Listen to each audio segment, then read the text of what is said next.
Okay ha, magbibigay lang ako ng aking komento dito sa statement ni Senator Risa Hontiveros. OMG, nadi-disturb daw ang kaluluwa ni Risa Hontiveros ha.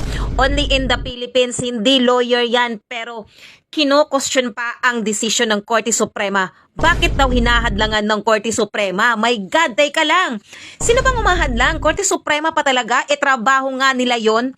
E check kung legal ba o hindi ang ginagawa ninyo. Kung ayaw mong hadlangan, gumawa kayo ng batas na pasado sa saligang batas, hindi yung parang gawa-gawa lang tapos umaasang makakalusot kayo. Ang Supreme Court pa talaga ang humahadlang. Ang kino-question ninyo, hoy, hindi yan showbiz na pwede mong lampasan ang script ng Supreme Court na yan.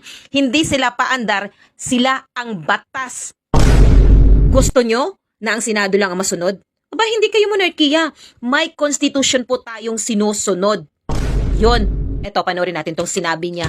Nako, nadi-disturb ang kaluluwa ni Risa Hontiveros. Nadi-disturb yung kaluluwa ko.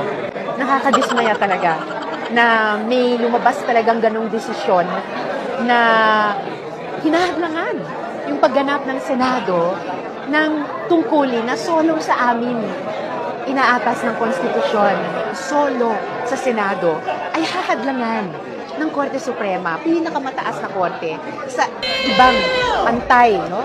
Pero hiwalay na branch of government. At marami po kaming disturbing questions tungkol sa desisyon iyon.